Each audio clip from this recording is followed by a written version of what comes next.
While Barack Obama believed his untouchable political legacy was safely secured, Donald Trump and J.D. Vance have just cornered him with devastating proof of a hidden system billing the government $600 an hour for absolute phantoms.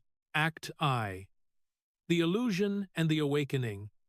The undeniable evidence of this sprawling operation is all contained inside a single, devastating binder, currently held by Vice President J.D. Vance. We are not talking about a brain surgeon saving lives in a high-pressure operating room. We are not talking about a top-tier engineer designing the next generation of spaceflight. We are talking about someone literally billing your government, billing you an astronomical $600 an hour just to act as a companion. Let that sink in for a second, a paid companion for an unregistered individual. You are the one setting your alarm for 430 inches the morning. You drag yourself out of bed before the sun even thinks about coming up, your joints aching from the brutal labor of the day before. You pour a cup of bitter, burnt coffee, grab your keys, and head out into the pitch black to work a grueling 14-hour shift. You do this every single day because you have a mortgage to pay. You do it because your kids need shoes. You do it because the electric bill is sitting on your kitchen counter, staring at you like a literal threat. You play by the rules, pay your taxes, and watch a massive chunk of your hard-earned paycheck disappear before you even get to touch it. And somewhere deep down in your American soul, you probably think the system respects that sacrifice. But while you are skipping family dinners to work overtime, the bureaucrats in Washington are taking the sweat off your brow and handing it over to phantoms. They are paying out your money to people just to cook, to clean, and to be a friend to someone who bypassed the legal process to enter this country in the first place. This is not just an isolated mistake or a clerical error in some dusty basement of the IRS where a decimal point was accidentally moved. This is by design. Investigative reporters uncovered that in just one state, operating out of one single Medicaid home health building in Ohio, there were 94 different companies operating under one roof. 94 companies, all of them billing the American taxpayer, raking in a staggering $66 million. $66 million of your money vanished into the ether to pay for free butlers and completely imaginary services. The people who built this system, the politicians who smile at you on television and lecture you about compassion and equity, are not stupid. They know exactly what they are doing. They are funding a shadow economy of massive fraud, using your hard-earned dollars as their own personal slush fund. They look down their noses at you for complaining about the skyrocketing price of groceries, having completely sold out the American citizen. They betrayed you, and they thought they would get away with it forever. They thought you were too tired, too distracted, and too powerless to ever demand a real accounting. They thought no one would ever have the spine to kick down the doors, turn on the lights, and stop the money. But eras end. Sometimes the truth comes knocking, and it does not bother to wipe its feet. Tonight, the bill is coming due, and it is happening right in the belly of the beast. Act 2. The trap is sprung right now. The streets of Washington, D.C. are bathed in the flashing, frantic red and blue lights of police cruisers. Sirens are wailing down Independence Avenue, echoing off the historic marble monuments. Just a mile away from the White House, near the National Mall at 15th Street, a serious security situation has taken place. Security forces engaged a risk, and the Metropolitan Police Department immediately dropped a suffocating lockdown over the entire perimeter. Roads are closed, people are being pushed off the lawns and locked into buildings. Nobody gets in, and nobody gets out. The mainstream media is already outside spinning their wheels, desperate to figure out what happened on the street.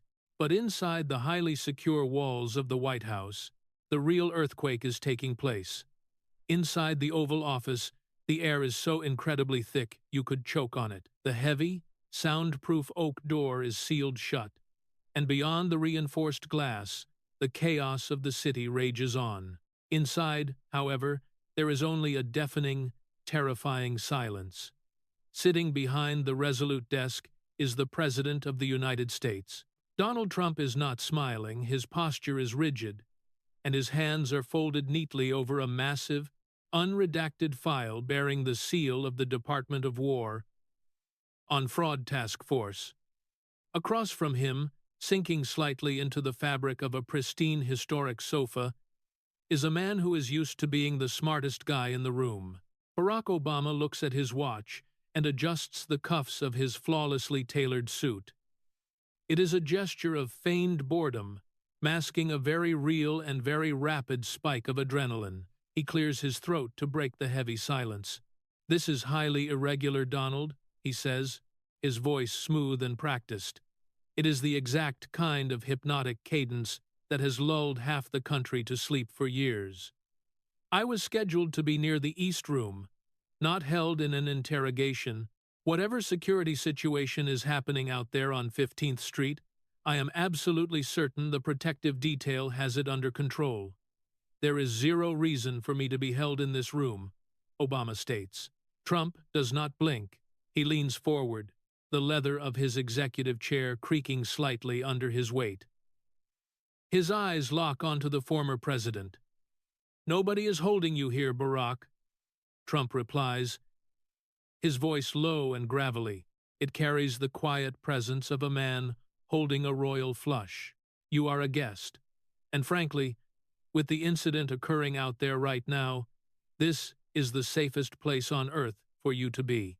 We would not want anything to happen to the spiritual leader of the Democrat Party," he adds, the sarcastic emphasis on the word leader hitting the exact nerve it was aimed at. Obama stiffens visibly. "I am retired from politics," Obama says, his tone clipping sharply at the edges. "I am a private citizen. Whatever political theater you are orchestrating tonight, leave me out of it.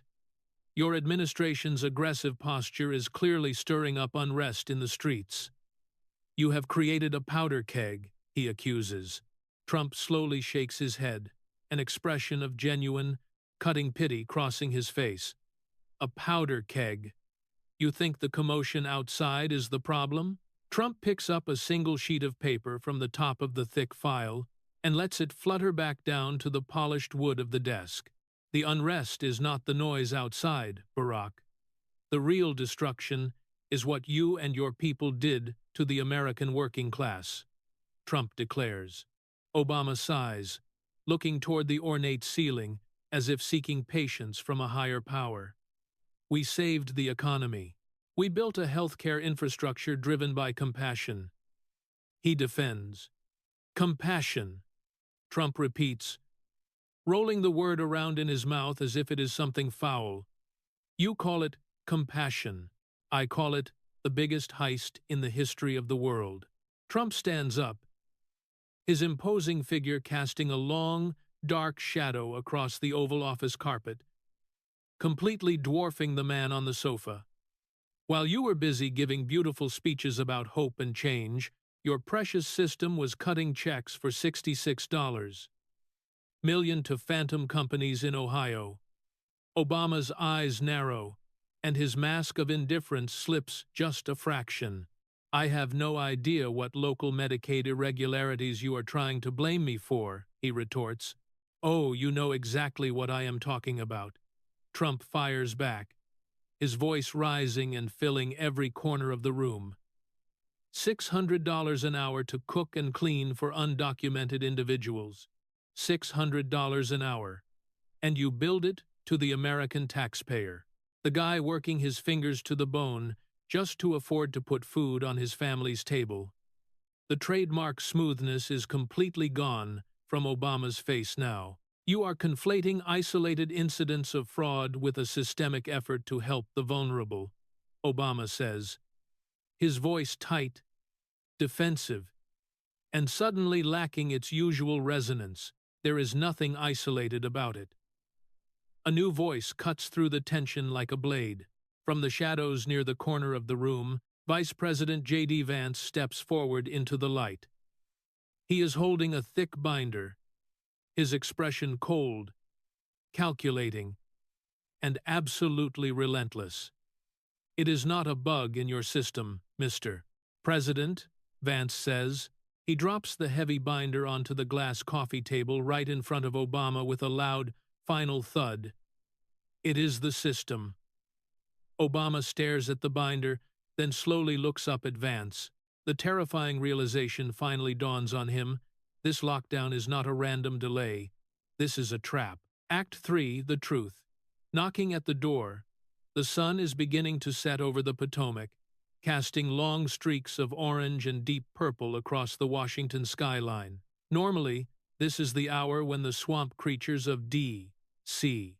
start slipping out of their marble fortresses to head to their exclusive steakhouses, order $300 bottles of wine, and laugh about how easily they manipulate the working class. But tonight, nobody is drinking wine.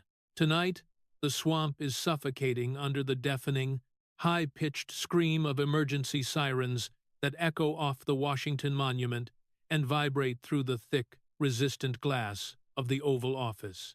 Outside, chaos has descended with rapid speed, as a security situation erupted at the intersection of 15th Street and Independence Avenue. Security agents engaged a risk right across from the National Mall, just a mile away, but in the hyper-secure bubble of the Capitol, a mile might as well be the front porch. The order was given: instantly clear the lawn, push everyone into a secure building, and lock the entire perimeter down tight, with no movement and no exceptions.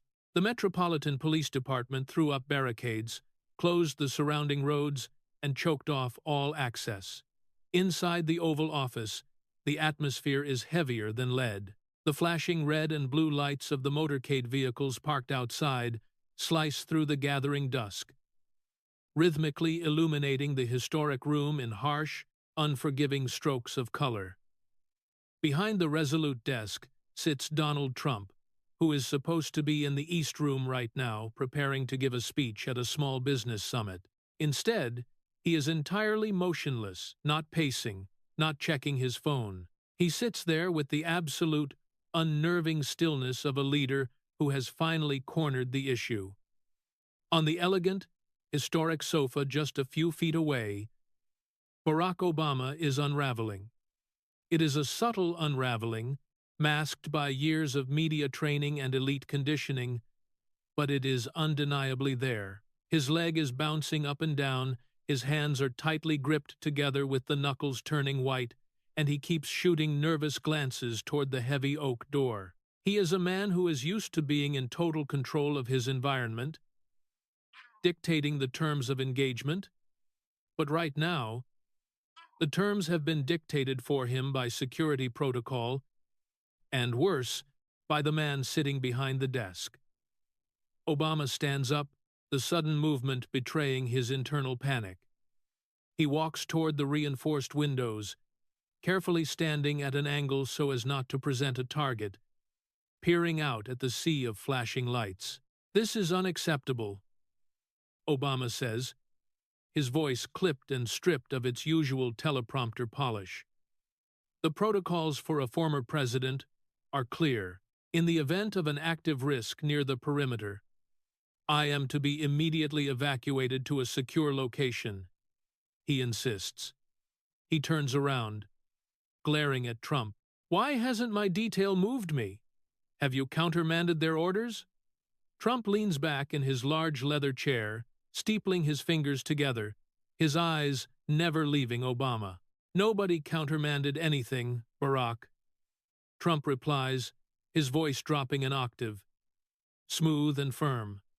"The protocol is a hard lockdown. You know how this works better than anyone. You stay where you are until the matter is neutralized." Trump gestures lazily toward the window. "And frankly, where could you possibly be safer than right here with me?" The irony hangs in the air, thick and suffocating. Obama hates it. He paces a few steps across the carpet, the mask of the cool, detached intellectual slipping further away. "This is exactly what I have been warning about," Obama snaps, turning his anxiety into an aggressive, rehearsed political attack. Look at the streets outside. Look at the Capitol. He points a long finger toward the window. You have created an environment of perpetual chaos. You have stoked the flames of division until the whole country is burning. Obama takes a step closer to the desk, trying to reclaim some semblance of authority. Just a week ago, there was a major security incident. Now there is a confrontation on Independence Avenue. The security situation around you is getting very real, very fast. Obama leans over the edge of the resolute desk, his voice a harsh whisper.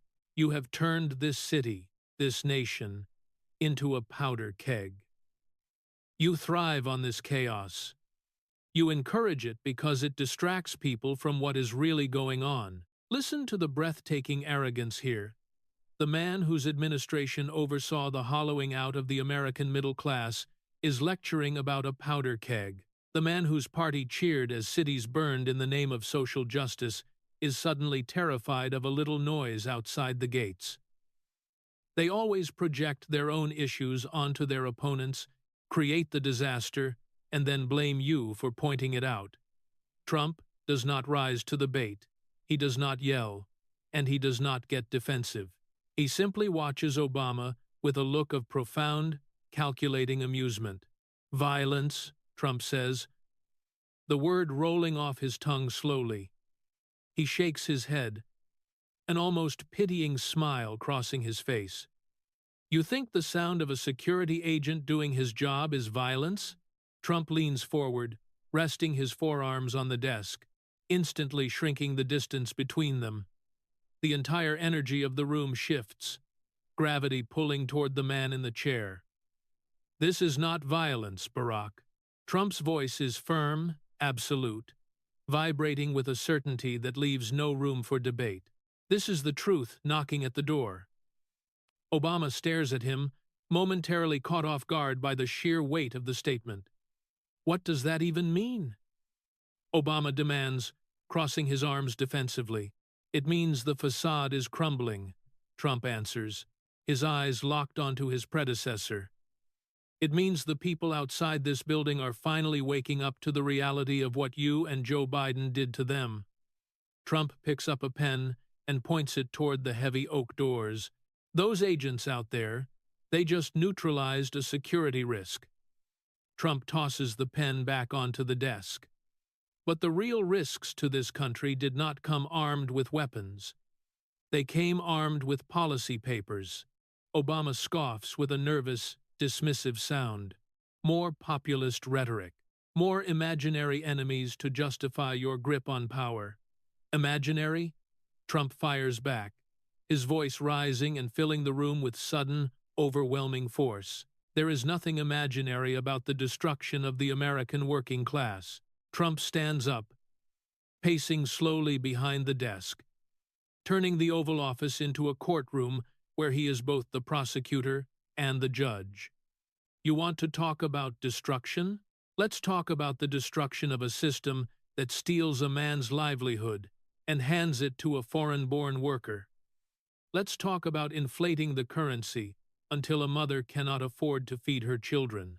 Let's talk about funding a shadow government filled with bureaucrats who despise the very citizens who pay their salaries.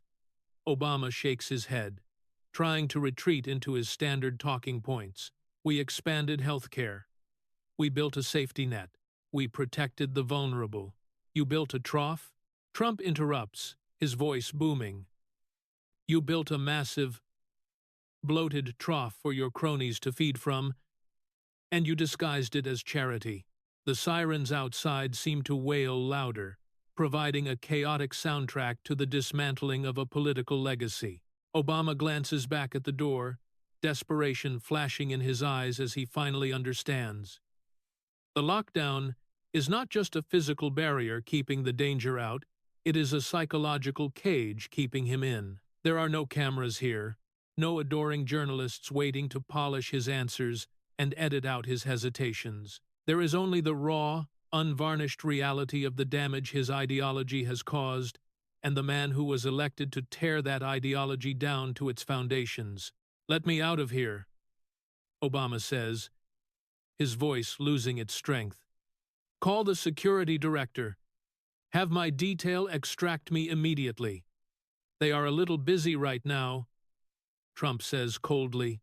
The area is secure, but the Metropolitan Police say the surrounding roads will be closed for several hours while they continue their investigation. Trump sits back down, leaning deep into the leather chair. "Several hours, Barack." Trump smiles, a leader appreciating the inescapable nature of the moment. "Which means you and I have plenty of time to review the receipts." And just like that, the architect of the swamp realizes he cannot run.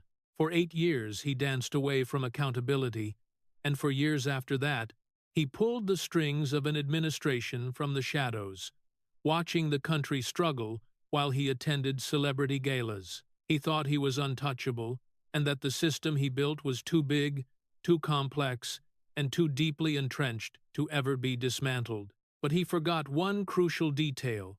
The American people do not surrender. They send a bulldozer into the swamp. And right now, that bulldozer is parked directly in front of him, blocking the only exit. The lockdown has sealed the doors, the trap is sprung, and the real inquiry is about to begin. Act 4. Unraveling the Architect. The heavy thud of J.D. Vance's binder hitting the glass table does not just break the silence in the Oval Office. It breaks the illusion. For the last 10 minutes, Barack Obama has been playing the role of the inconvenient elder statesman, enduring a tedious interruption. But when that binder hits the glass, the kinetic energy in the room shifts completely. Outside the reinforced windows, the frantic, sweeping beams of police cruisers cut through the Washington dusk. With flashes of harsh red and blinding blue light raking across the interior of the Oval Office, washing over the historic portraits and thick carpets, the light catches Obama's face in rhythmic, unforgiving intervals, and in the brief flashes of illumination, you can see it. The media will never show you this angle, but in the raw, unscripted reality of this locked room, the truth is written all over his features. He looks exhausted, like a man who has been carrying a massive, crumbling structure on his shoulders for far too long, and his knees are finally starting to buckle. Donald Trump notices it immediately. Trump does not lunge for the binder, nor does he start screaming numbers or demanding answers right away. He is a builder, and he knows that before you demolish a structure, you have to find the structural stress points. You find the cracks in the foundation, and you apply pressure. Trump leans back in the leather executive chair, steepling his fingers, his eyes tracing the lines of fatigue around Obama's eyes. "You look tired, Barack," Trump says, his voice remarkably quiet, completely devoid of the booming rally energy, replaced by a surgical, almost clinical calmness. "You look like a man who hasn't had a good night's sleep since you left this building." Obama stiffens, his spine snapping straight, as he tries to summon the old magic, the effortless cool that the press corps used to fawn over. "I sleep perfectly fine, Donald," Obama replies, his voice tight and defensive. "I am simply exhausted by the constant state of emergency you seem to thrive in. The theatrics, the chaos." Trump shakes his head slowly, a faint, knowing smile playing on his lips. "It is not me keeping you awake, and it is certainly not the noise outside." Trump leans forward, resting his forearms on the resolute desk. "It is them, your own people." Obama blinks, a micro-expression of confusion crossing his face before he masks it with a scoff. "My people? Your party," Trump says, the words sharp and precise. "The Democrat Party, or what is left of it." Trump points a finger across the room, not at Obama, but at the empty space beside him, as if pointing to ghosts. "You bragged about it recently, didn't you?" In that little interview with the New Yorker, you actually bragged that no other ex-president has been the main party surrogate for 4 election cycles after leaving office. Obama lifts his chin in a reflexive posture of pride. It is called duty. When the country is facing a major challenge, leaders do not get to walk away. Duty. Major challenge. They always wrap their power grabs in the holy language of salvation, wanting you to believe that they are stepping out of their mansions and coming down from Martha's Vineyard as a noble sacrifice for the working class. But Trump knows the translation and what those words actually mean in the dark, desperate back rooms of the Democrat establishment. You try to spin it as a good sign, Trump says, his voice dripping with mockery. You try to make it sound like a badge of honor. Trump lets out a short, harsh laugh. It is not a badge of honor, Barack. It is a distress signal. Obama's jaw clenches, the muscles ticking visibly under his skin. They keep pulling you back in. Trump continues, his voice rising just a fraction, filling the space with absolute authority. They keep dragging you out onto the stage, making you read from the teleprompter, making you dance for the cameras. Because right now, there is no leadership in the Democrat Party. Trump pauses, letting the silence amplify the devastating truth of his words. They have nobody. They have a vacuum. So they look to you, a ghost of their past, to come and save them from the reality of the present. Obama stands up, unable to remain seated under the weight of the psychological pressure, and paces a few steps. His silhouette flashes red and blue against the window panes. I am protecting a legacy. Obama fires back, his voice finally raising, the polished veneer cracking to reveal genuine anger. I am protecting the institutions of our democracy that you are actively trying to dismantle. Someone has to stand between this country and your absolute disregard for the rule of law. Obama points a finger at the resolute desk. My presence is required because the stakes have never been higher. If that means I have to remain in the arena, then I will remain in the arena. Trump watches him pace, entirely unmoved by the soaring rhetoric. He looks at Vance, standing quietly in the shadows, before returning his gaze to the former president. The arena, Trump repeats, rolling the word around as if examining a cheap, counterfeit coin. That is a beautiful speech, Barack. Truly, the media would love it. They would print it on the front page of the Times tomorrow. Trump's expression suddenly hardens, the amusement vanishing instantly, replaced by a cold, serious focus. But we both know that is not what you tell Michelle when you walk through the front door. The name hangs in the air like a live wire. Obama stops pacing dead in his tracks, the color seeming to drain from his face. The flashing police lights suddenly illuminate a man who has just realized his most heavily guarded fortress has been breached. Keep my wife out of this, Obama says, his voice dropping to a dangerous, vibrating whisper. Oh, I am not the one bringing her into it. Trump fires back, leaning back in his chair, completely unbothered by Obama's sudden intensity. You are the one letting your political headache become a problem at home.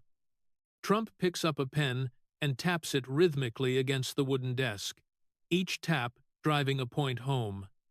You think we don't know? You think the people inside your own circle don't talk? Trump leans forward, his voice dropping to a harsh, knowing whisper that carries across the room. We know that my return to the White House is creating genuine tension in your marriage. Obama stares at him, paralyzed, stripped of his talking points. Michelle wants you to finally step back, Trump says, reciting the truth like a judge reading a sentence. She wants you to enjoy life, stop living in this permanent campaign mode. Trump mimics a pleading, desperate tone. You are no longer the president, Barack. Let the Democrat Party work it out. Isn't that what she says? This is the reality the elites hide from you while they demand that you sacrifice your paycheck, your security, and your children's futures for their grand globalist visions. Their own lives are feeling the strain behind closed doors. They are tied to the machine they built. Obama is done with the Democrat Party, done being the leader of a sinking ship, and he desperately wants to walk away. But he cannot, because the swamp will not let him. She has issued a clear plea, Trump continues, relentless and unforgiving. She told you to step away from the spotlight so you two can enjoy your later years together. Trump stops tapping the pen and points it directly at Obama's chest. But you told her. You can't just walk away while I am in power. Trump lets out a dry, humorless chuckle. You are on the verge of sacrificing your peace for the Democrat Party. Trump shakes his head, a look of genuine disdain crossing his features. You should never do that, Barack. Especially not for the Democrat Party. Obama is silent. The master orator, the man who built an entire career on the power of his words, has absolutely nothing to say. His breathing is shallow, his eyes fixed on the carpet.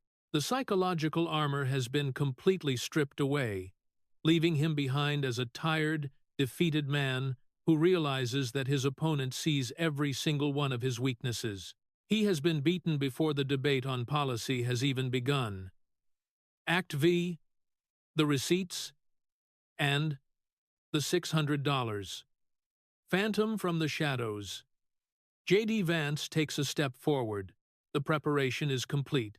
The target has been softened, and the foundation has been cracked. Now it is time to drop the hammer. Vance reaches out and places his hand flat on the thick binder resting on the glass table. The president is right, Barack, Vance says, his voice a sharp Midwestern contrast to the polished coastal elites. You have sacrificed everything to protect a party that has morphed into a massive scheme. Vance taps the cover of the binder.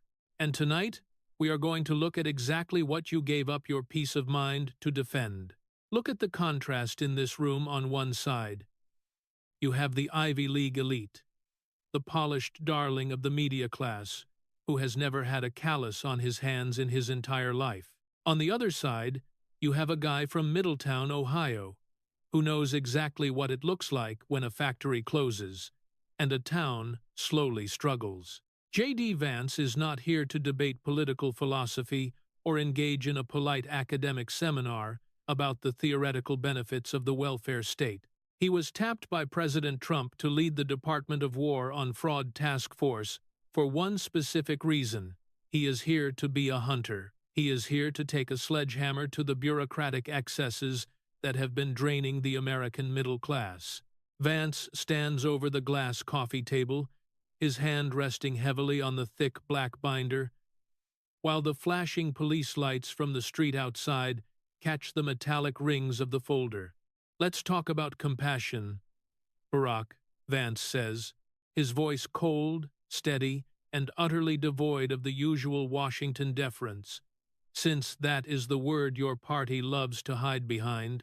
Obama shifts uncomfortably on the historic sofa, adjusting his tie, trying to project an air of bored superiority.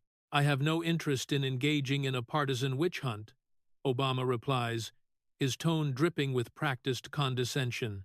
Medicaid is a lifeline for tens of millions of vulnerable Americans. It is the bedrock of a civilized society. A civilized society, Vance repeats, nodding slowly, a cynical smile forming on his face.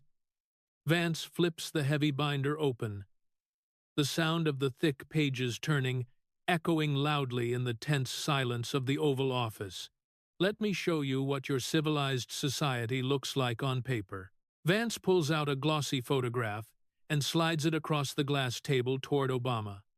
It is a picture of a nondescript, completely unremarkable building. Investigative reporter Luke Rosiak found this little gem, Vance says, tapping the photograph. It is a single Medicaid home health building in Ohio. Obama barely glances at the photo, keeping his chin elevated. I am not familiar with every local zoning dispute in the Midwest. J.D. It is not a zoning dispute, Vance fires back instantly. the volume of his voice rising to fill the room. It is a zone of massive fraud.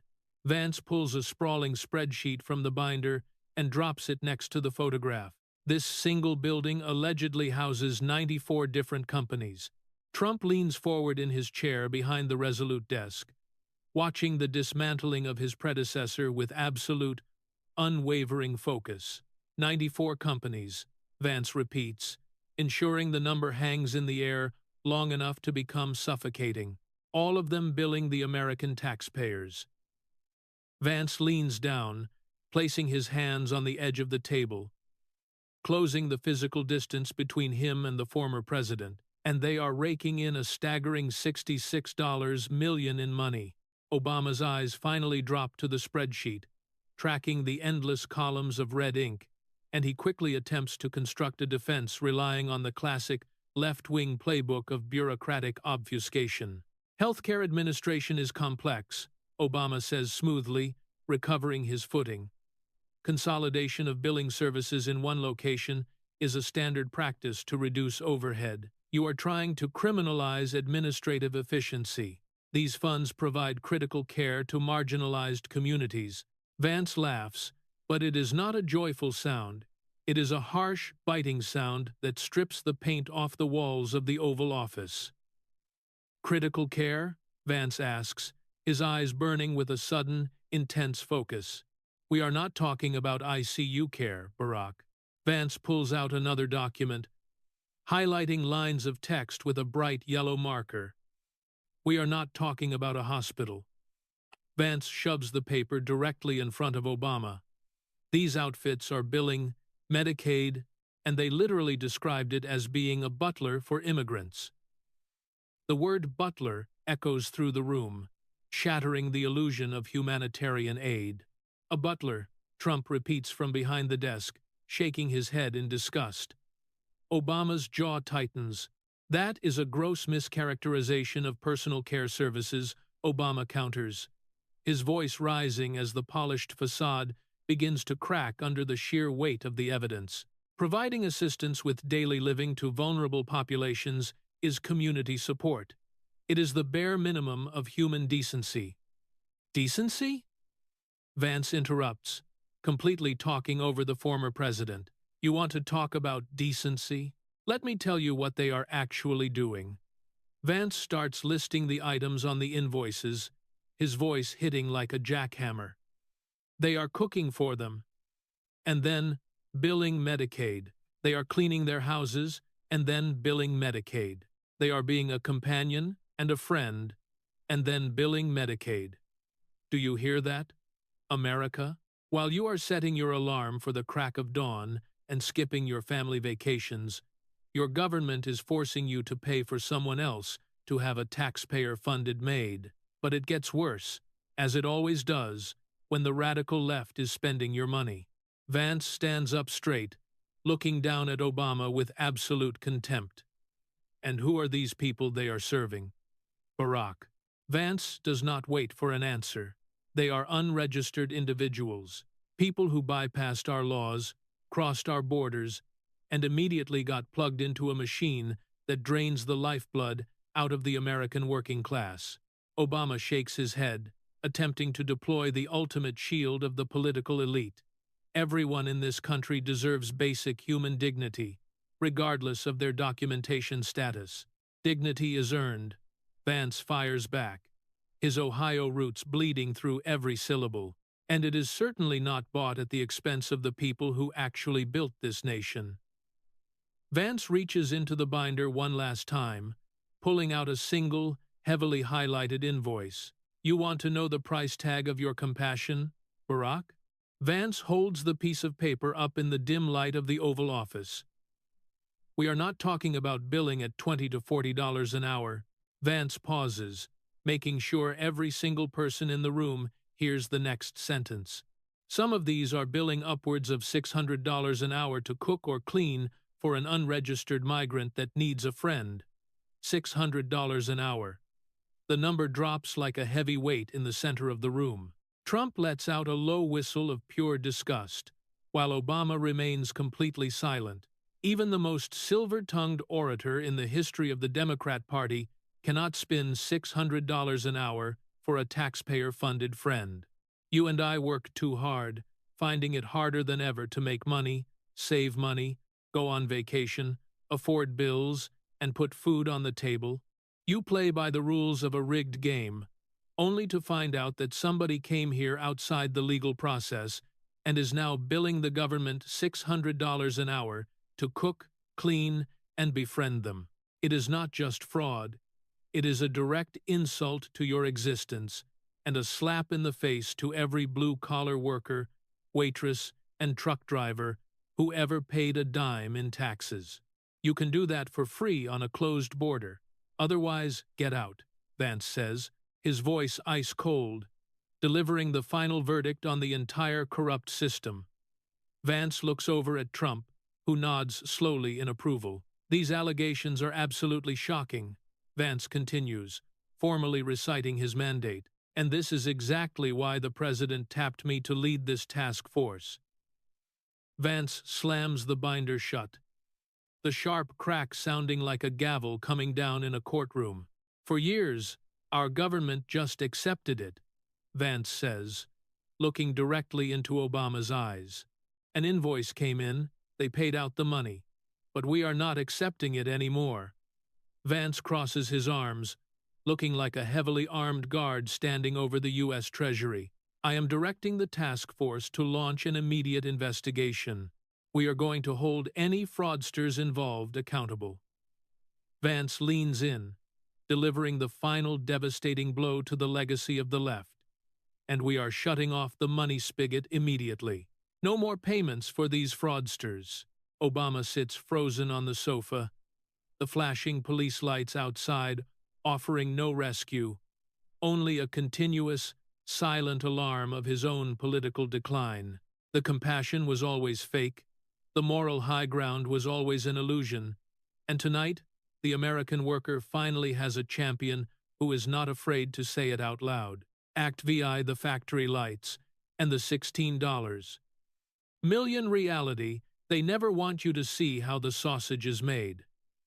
The political elites, the bureaucrats, and the media talking heads love to sell you the finished product, wrapped in glossy packaging and labeled with beautiful, focus group-tested words like compassion, equity, and care. They stand at their podiums demanding you hand over more of your paycheck to fund it, but they pray every single day that you never actually look inside the factory. Because if you saw the grotesque, rotting machinery of the Washington establishment, you would never give them another dime. You would dismantle the factory to the ground. Tonight, inside the Oval Office, Donald Trump and J.D. Vance are turning on the factory lights. Vance reaches for a sleek black remote on the edge of the Resolute desk and presses a button. On the far wall of the Oval Office, a massive, high-definition monitor springs to life. The sudden burst of cold blue light washes over the room, overpowering the frantic red and blue flashes from the police cruisers still locked down out on the street. The screen displays a staggering, incredibly complex digital web that looks like the organizational chart of an international syndicate, with hundreds of red lines connecting dozens of different names, addresses, and corporate entities, all funneling back to a few central hubs. You want to know what the root cause of this problem is, Barack? Vance asks, his voice echoing in the quiet room. Nobody was paying attention. Vance points the remote at the screen, zooming in on a massive cluster of red dots on the West Coast. Let me put the numbers out there so everyone is perfectly clear, Vance says, his tone razor-sharp.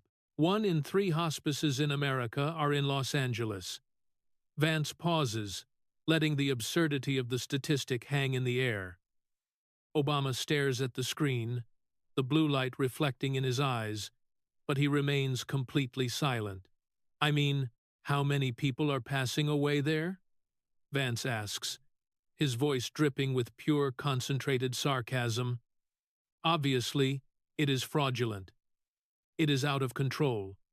Rampant fraud. Trump leans forward on his elbows, staring down the former president. They built a gold rush out of fake records, Trump says, his voice low and dangerous. And your administration, your regulators, they just rubber-stamped the paperwork. Obama finally clears his throat, attempting to summon the ghost of his former authority. The Department of Health and Human Services processes millions of claims a day, Obama says, sounding more like an automated answering machine than a leader. It is a decentralized system. You cannot hold the executive branch responsible for every bad actor in Los Angeles. Oh, they are not just bad actors. Vance interrupts, stepping directly in front of the screen. These are doctors selling their credentials. Vance clicks the remote again, and the screen shifts to display the face of an elderly man in a white medical coat. This is Dr. Stephen Pine, Vance announces, reading from his notes. An 2-year-old OBGYN. Vance looks at Obama with total disgust.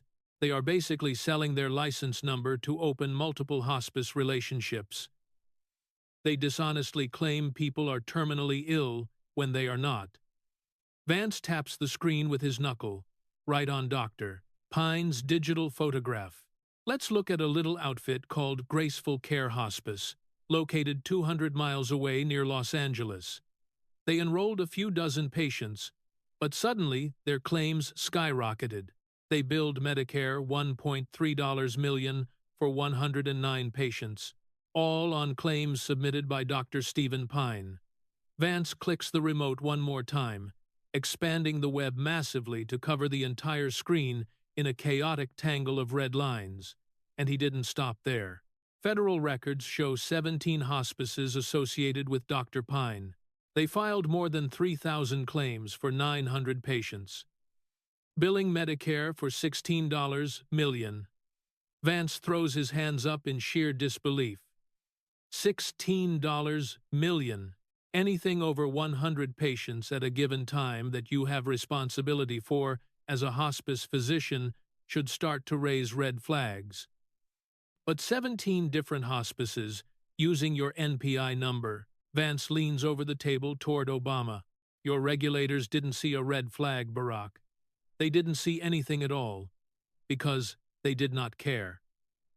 Do you hear those numbers? $16 million handed over to one single doctor's network for patients he likely never even saw. When reporters tried to reach this guy, he initially claimed not to know Graceful Care, denying wrongdoing and saying he believed some hospices used his provider number without permission. But his name was right there on the prescriptions. And who pays for this? You do.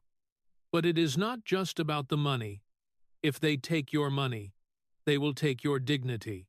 Let me take you out of the Oval Office for just a second to the Central Valley of California, where the real victims of this negligence are sitting in their living rooms.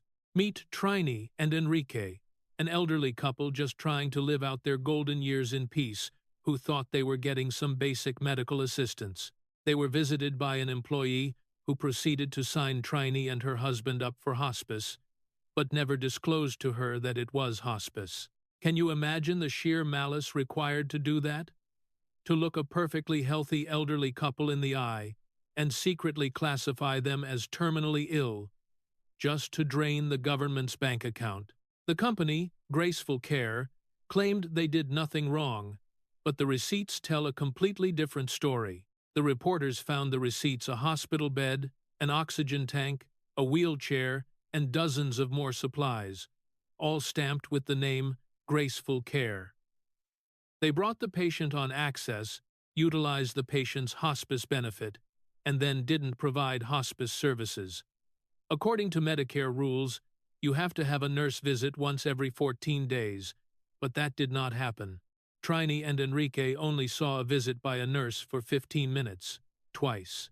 215-minute visits, while the scammers billed the taxpayers for hospital beds and oxygen tanks that sat gathering dust. When asked about it, Trini, heartbroken and humiliated, said exactly what every American feels when they look at this broken system. The way I see it, we were just taken in, exploited and used as human poker chips in a massive taxpayer-funded casino where the house never loses, and the working class always foots the bill. Back in the Oval Office, the silence following Vance's presentation is deafening.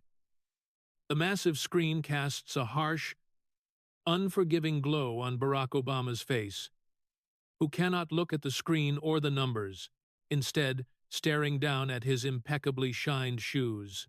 "You see, Barack," Trump says, breaking the silence with his voice echoing with absolute authority, "when opportunists operate, they corrupt the entire society." Trump stands up slowly, circling around the resolute desk. "You and your friends built a system that relies on these people. You need them. You need the bureaucracy to be blind, so the money keeps flowing to your political allies." "That is a conspiracy theory," Obama mutters, though his voice completely lacks conviction. "It is not a theory." Vance shoots back, slamming his hand onto the glass table. "It is a $16 million reality." Vance glares at the former president. These groups just rinse and repeat. When things get hot in California, they flee from California to Nevada. There has been a 7-fold increase of hospices in Nevada. They are going to Arizona. They are going to Texas. They pack up, they move, and they start billing the taxpayers all over again. Vance crosses his arms, looking like a judge ready to pass a sentence on the entire bureaucratic apparatus. People ask me, "Why don't you just put them behind bars?" Vance shakes his head, a grim smile forming. "But you and I both know how the system is built, don't we, Barack? When you try to enforce the law, it takes years of careful investigations. You have to deal with the Department of Justice, the lawyers, the endless appeals. That is how your system protects its own." Vance steps closer to the sofa, towering over Obama. "But you know what I can do right now? I can stop paying you." Vance points directly at the screen, at the sprawling web of fraud. "When we tell several hundred hospices we are no longer paying you, guess what they do? They shut their doors and they run away. We have already delisted 450 hospices. That is an unbelievably large number. And guess what? In that first portion, no one has complained. No one is calling us and saying, 'No, no, no, we were innocent.' They know they got caught. They know the free ride is over." Trump stops pacing and stands right beside Vance, presenting a unified, impenetrable wall of MAGA strength. "They know the task force is here," Trump says softly, "and they know we are not going to stop until every single dime is returned to the American people." Obama sinks back into the sofa, the weight of his collapsing legacy finally pressing the air out of his lungs. The trap is locked, the evidence is undeniable, and the swamp is unraveling right here on the carpet of the Oval Office, with absolutely nothing the elites can do to stop it. Act 7. They bow down, and the true engine of America, the blue glow of the high-definition monitor, abruptly snaps off, and the sprawling digital web of medical fraud vanishes into the dark. But the evidence of the corruption lingers heavily in the air as Donald Trump tosses the remote onto the resolute desk. He does not need the screen anymore. He has already proven the issue, and now it is time to expose the corrupt philosophy that allowed it to happen. This is where the rubber meets the road. America. The fraud we just talked about is not an accident. It is the inevitable result of a bloated, untouchable government apparatus. When you create a massive bureaucracy, you create a massive feeding ground, which the political left loves and worships because it is the engine of their power.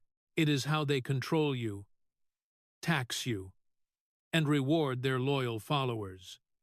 But Trump was not elected to manage the decay. He was elected to bulldoze it. Trump sits down slowly, leaning back and resting his hands on the arms of the heavy leather chair. "You saw the post, didn't you, Barack?" Trump asks, his voice smooth and casual, but carrying a razor-sharp edge. Obama, still recovering from the brutal exposure of the Medicare files, feigns ignorance. I try not to subject myself to the daily manic episodes on your social media platforms, Obama replies, though the tightness in his jaw betrays him. Oh, I think you saw this one, Trump says, a genuine, unapologetic grin spreading across his face. It made your entire base go absolutely bonkers. Someone made a beautiful image and put it up on Truth Social. Trump holds up his hand, painting the picture in the dim air of the Oval Office. It showed you bowing down to foreign leaders. The caption said, "They bow down." Obama's eyes flash with sudden, unmasked anger, and the polite veneer is completely shattered. It showed Joe Biden kneeling, Trump continues, his voice rising to fill the room with the undeniable reality of the past 4 years. Cowards kneel, and then it showed me giving the fist pump. Leaders lead. Trump drops his hand, staring directly into the eyes of the man who spent 8 years apologizing for American greatness. To me, it doesn't bother me a bit. It perfectly represents exactly how the people feel about the past Democrat presidents, and it represents how they feel about their current president as a leader. Obama stands up from the sofa, unable to remain seated under the sheer weight of the insult. That is cheap populist garbage. Obama snaps, his voice vibrating with aristocratic indignation. Diplomacy is not bowing, Donald. It is statecraft. It is managing global stability. You govern by meme and impulse, treating the presidency like a reality television show. Trump does not flinch. I govern by results. Trump fires back, his tone dropping into a deadly serious register. Your version of statecraft was managing the decline of this country. You managed our surrender, and you built a massive, parasitic army of federal bureaucrats to enforce it. Listen to the difference, folks. The left believes in the power of the state, the alphabet agencies, the endless departments, and the useless committees, while the America First movement believes in the power of the American worker. You want to talk about stability, Barack? Trump asks, leaning forward over the desk. Let's look at the numbers, the real numbers, not the fake statistics your friends in the media use to prop up Joe Biden. Trump points a finger like a focused laser. Over half of Biden's jobs were government jobs, and the half of the other half were foreign-born workers. He didn't build an economy. He built a welfare state and imported a new voting base to live in it. Obama crosses his arms, leaning against the back of the sofa, desperately trying to reclaim the intellectual high ground. The federal government is the backbone of civil society, Obama argues, using the exact tired talking points of the university elite. Civil servants manage the infrastructure. They protect the environment. They administer the very healthcare programs you are currently attacking. If you dismantle the government apparatus, you are going to plunge this country into absolute chaos. Chaos for who? Trump interrupts, his voice booming like thunder in the confined space. Chaos for the lobbyists. Chaos for the diversity consultants. Chaos for the scammers billing us $66 million from an empty building in Ohio. Good. Let them have chaos. Trump stands up again, the sheer physical presence of the man dominating the room. I promised the American people I would shrink the government, not expand it. And I am keeping my campaign promise. We did it the hard way, but the correct way. Trump begins to pace, the energy in the room entirely under his command. We cut a lot of government jobs. We cut tremendous numbers of governmental jobs. I feel sorry for everyone, you know. It is a hard thing to do. Many of those people voted for me. But you cannot just give out jobs because someone needs a desk to sit at. Trump stops pacing and locks eyes with his predecessor. We had government jobs where you would have 10 people doing the job of one person. 10 people, Barack, sitting around, passing paper back and forth, holding meetings about meetings, and bleeding the taxpayers dry. It is a tough thing, especially working here, because D.C. is the home of federal jobs. But you cannot make America great that way. That is the sound of the swamp being drained, not just talked about, but genuinely drained. For decades, politicians promised to cut the excess, but never did, because the excess was writing their campaign checks. But Trump actually took action against the Obama shakes his head, an expression of profound elitist horror on his face. You are destroying the institutional memory of the Republic. You are letting go of dedicated professionals and replacing them with nothing. The economy will collapse without federal regulation. Trump laughs loudly, a genuine sound of pure victory. Collapse? You haven't been looking at the real world outside of your gated communities. Nearly 100% of the jobs created during my second term in office have been private sector jobs. 100% of all new jobs. And 2 of the 3 new jobs have been in small businesses, not government agencies, small businesses, the real engine of this country. Trump leans over the desk, delivering the final crushing blow to the socialist economic theory. Those government workers we let go, now they like me. Because they went out, they got private sector jobs that they like better, and it is paying them sometimes 2 and 3 times more money. So it has worked out the right way. America doesn't need 10 people doing the job of 1 person. We need people who actually create value. We need builders. We need producers. We do not need the bloated, lazy, corrupt system that you kneel down to defend. Trump points to the historic portrait of George Washington on the wall, and then points back to Obama. Leaders lead, Barack. We are making sure the American people are able to find real jobs. We are standing up. While your people are still trying to figure out how to bow, Obama stands entirely defeated, stripped of his talking points, and outmaneuvered by the undeniable, explosive reality of a booming private sector American machine. The ideological war in this room is over, and the establishment has lost. Act Eat, global dominance, and Project Freedom.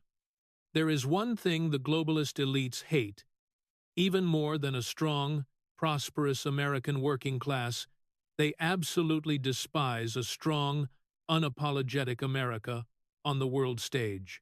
For 8 long years under the man sitting on that Oval Office sofa, the official foreign policy of the United States was appeasement, sending billions of dollars in untraceable cash, bowing to dictators, drawing red lines they never enforced, and managing the decline of American supremacy with a smug, academic smile. They wanted America on her knees, begging for permission from international tribunals just to defend her own interests. But Donald Trump does not ask for permission.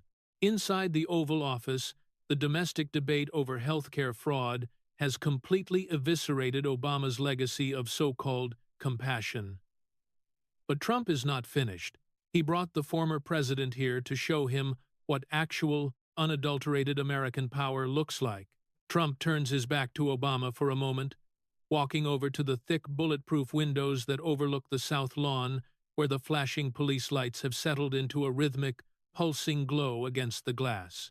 You know, Barack, taking out the trash in our own backyard is just phase 1, Trump says, his voice carrying a sudden, immense geopolitical weight. Trump turns around, leaning his shoulder against the heavy window frame. The real problem with your administration wasn't just that you let the bureaucrats rob the taxpayers blind. It was that you broadcast our weakness to the entire planet. Obama bristles, immediately recognizing the shift in the battlefield and comfortable defending the administrative state. But his foreign policy record is a notoriously sensitive nerve. My foreign policy was built on coalition building and strategic patience. Obama shoots back, his voice tight, defensive, and reverting to the sterile language of a Georgetown seminar. We de-escalated conflicts. We brought Iran to the negotiating table. We prevented an arms race in the Middle East through diplomacy, not reckless aggression. Trump lets out a short, biting laugh that echoes off the historic walls. You brought them to the table? Trump asks, shaking his head in absolute disbelief.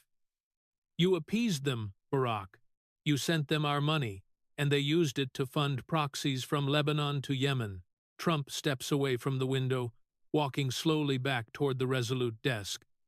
But you don't have to worry about your negotiating partners in Tehran anymore. Trump stops, locking eyes with Obama, delivering the news with cold, precise efficiency, because the situation has entered a new phase. Iran is decimated.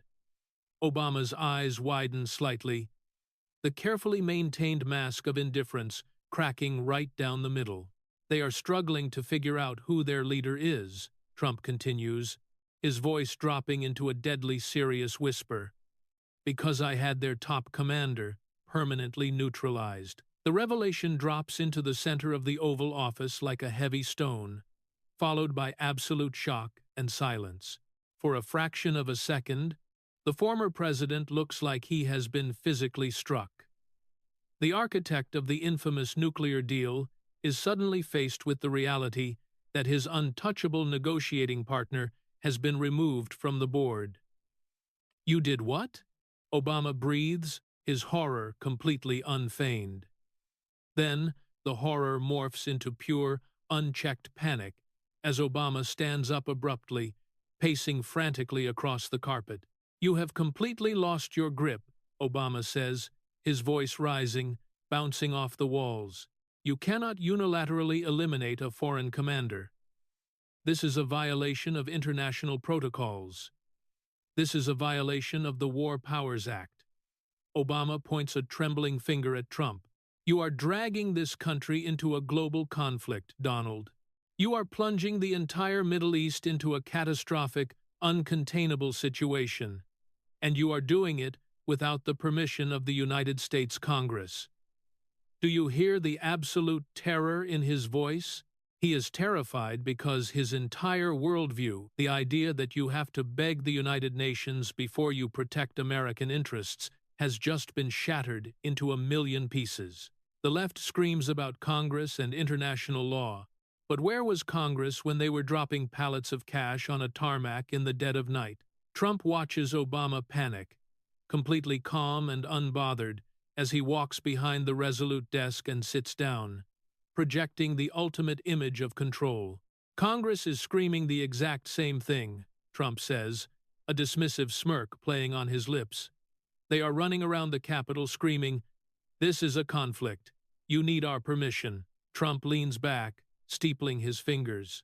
But I calmly told them the truth. We haven't engaged anybody in over 3 weeks. Trump pauses, making sure Obama hears the next 5 words clearly. The conflict is over. Barack. Obama stops pacing, staring at Trump as if trying to comprehend a foreign language. Over? You eliminate their top leader, and you think they are just going to surrender? They will retaliate. They will close the Strait of Hormuz. They will choke off the global energy supply. They already tried to claim a propaganda win, Trump replies smoothly, waving his hand as if swatting away a fly. Just on Monday, Iran announced that 2 of their assets had struck a U.S. Navy frigate near the port of Jask. They claimed they forced our ship to flee. Obama seizes on the information, his eyes lighting up with desperate validation. Exactly. They are engaging our vessels.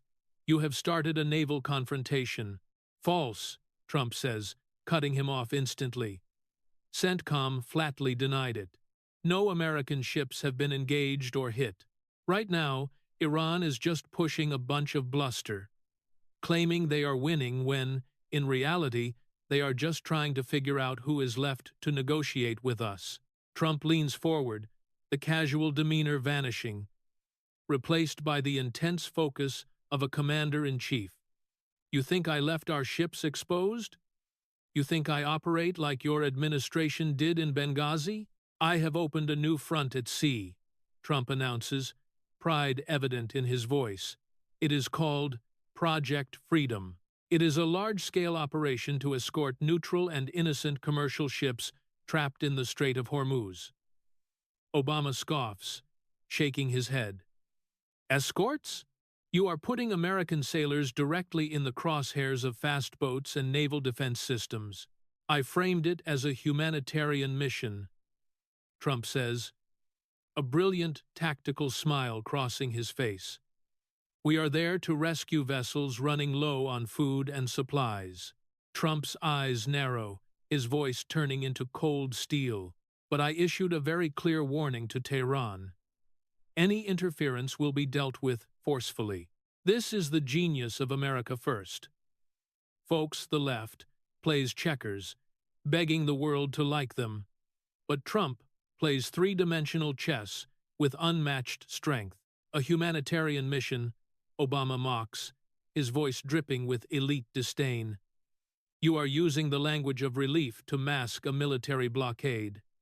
I am using the language they understand. Trump fires back. Let me tell you what this humanitarian mission looks like, Barack. Trump starts listing the assets, each item dropping like a hammer blow on the desk. CENTCOM is running the mission.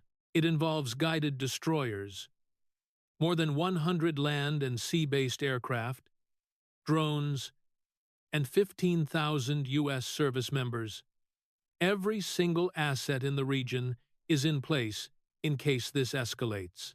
Obama sinks back down onto the sofa, the realization of the massive tactical shift finally dawning on him.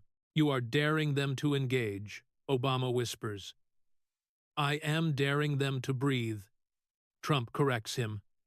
You see, Barack, you always played on their terms. You always let them take the offensive while you apologized. Trump points his finger at the former president, illustrating the greatest strategic pivot in modern history. By putting Project Freedom in place, I flipped the script. If Iran engages now, it is America on defense. Before, it was America on offense. If they interfere with a ship carrying food, they are the aggressors. They are the monsters. And we will dismantle what is left of their operations in the name of global security. Obama looks physically ill. The intricate, delicate web of appeasement he spent 8 years weaving violently, ripped apart and replaced by a wall of American steel. You are gambling with the global economy, Obama argues, a last, desperate attempt to find a flaw in the armor. If the oil stops flowing through the strait, prices will skyrocket. It will crush the American consumer. Trump smiles, the smile of a man who has already won the game before the opponent even realized it was being played. The naval perimeter stays in place for them, Trump says. But under Project Freedom, we are escorting the commercial ships out. I am trying to get oil moving so that those oil prices can get moving downward. Trump leans back, folding his hands across his chest. And I told reporters today, there could be a very near future where American energy companies actually operate inside Iran, similar to how U.S. firms are positioned in Venezuela. The room falls completely silent as the magnitude of the victory is absolute. Trump did not just neutralize the risk. He took their leverage, That is what leadership looks like. Leaders stand up, look the opponent in the eye, and tell them exactly how it is going to be, while the swamp can only sit there and watch in silent, horrified awe. Act IX, the expiration of the swamp. The heavy, suffocating tension inside the Oval Office finally breaks. It does not end with a soaring, eloquent speech from the former president, a negotiated compromise, or a bipartisan handshake for the cameras. It ends with a sudden, sharp crackle of static from a Secret Service radio out in the hallway. The muffled voice of an agent echoes through the heavy oak doors, confirming the perimeter is secure. The Metropolitan Police have cleared the scene on 15th Street. The threat is neutralized, and the lockdown is officially lifted. Outside the thick, bulletproof windows, the frantic red and blue strobes of the police cruisers finally switch off, leaving the Oval Office bathed in the pale, artificial glow of the Washington, D.C. street lamps, an artificial dawn creeping over a city built on artificial promises. But inside this room, the artificiality has been completely stripped away. Barack Obama sits on the historic sofa for a long moment, staring at the floor. The master orator, who spent 8 years mesmerizing the global elite with his teleprompter poetry, has absolutely nothing left to say. His legacy of so-called compassion has been exposed as a $66 million slush fund for fake hospices, and his foreign policy of appeasement has been completely dismantled by a show of raw, unapologetic American naval power. He looks exhausted, like a man who just realized that the history books are not going to be written by his friends in the mainstream media. Obama stands up slowly and buttons his tailored suit jacket, a mechanical, defensive gesture trying to pull the shattered pieces of his dignity back together. He does not look at J.D. Vance, nor does he look at the heavy black binder resting on the glass table that holds the undeniable proof of his administration's catastrophic failures. He finally looks across the room, meeting the eyes of the man sitting behind the resolute desk. Donald Trump does not gloat or smile. He simply watches the former president with the cold, immovable gaze of a builder who has just finished tearing down a condemned property. "Good night, Barack," Trump says, his voice quiet, flat, and carrying the absolute finality of a judge's gavel. "Tell Michelle I said hello."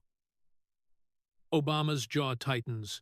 He turns on his heel and walks toward the door, which clicks open, held by an unseen Secret Service agent, and then clicks shut. The architect of the swamp walks out into the dimly lit hallway, disappearing into the shadows of political irrelevance in total, humiliating silence. Think about what just happened in that room, America. For a decade, they told you that you were the problem, that your desire for a secure border was hateful, and that your anger over your disappearing paycheck was just ignorance. They looked down their noses at you from their ivory towers, demanding you hand over your hard-earned money to fund their civilized society. But the civilized society was a lie, an illusion designed to hide the thieves who were raiding the U.S. Treasury while you were busy working a double shift. But not anymore. Inside the Oval Office, Vice President J.D. Vance reaches down, picks up the heavy binder, and snaps it shut, the sound ringing out heavily in the quiet room. "They are already scrambling, Mr. President," Vance says, a tight, focused smile forming on his face. "We have reporters on the ground in California."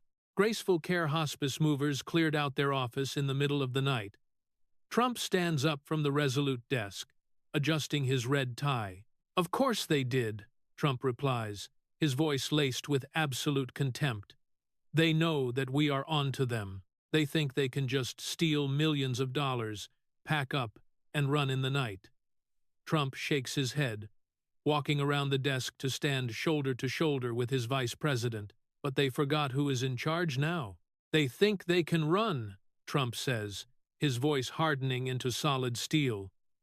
"But we have already shut off the money spigot." Vance nods, tapping the cover of the binder. "We have already delisted 450 hospices. And we are just getting started. These people think they can cross state lines, go to Nevada, go to Arizona, and set up shop again. But my task force is tracking every single one of them down." Trump claps Vance firmly on the shoulder. "They are probably going to face severe consequences. They are going to have their homes, their cars, all of their assets confiscated. You cannot rip off the American worker and expect to walk away." Trump looks toward the door. "All right, we have kept the American people waiting long enough. Let's go talk to the people who actually build this country." Trump and Vance turn and walk out of the Oval Office, heading toward the East Room for the Small Business Summit. They are heading toward the real engine of America, the people who created nearly 100% of the jobs in this second term. The door closes behind them, leaving the Oval Office empty, silent, and finally cleansed of the bureaucratic excess. The lockdown is over, and the storm has broken. For years, the political establishment told you that Washington was a swamp and promised to drain it. But they only ever skimmed the surface, leaving the deepest, darkest mud completely untouched. But Donald Trump and J.D. Vance did not just bring a bucket to the swamp, they brought undeniable action. They are not just draining it, they are dismantling it with the scorching heat of the truth. The era of the taxpayer-funded butler is over. The era of the $600 an hour ghost companion is dead, and the era of bowing to globalist leaders is buried.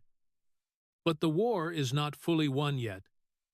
There are questions that the mainstream media is absolutely terrified to ask tonight. What happens to those 450 hospices that were just delisted?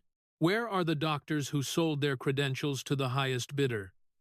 Dr. Stephen Pine, the man whose number was used to bill Medicare for $16 million. Where is he hiding right now? They know J.D. Vance's task force is coming for them, and they know the Department of War on Fraud is not going to accept a polite apology and a minor fine.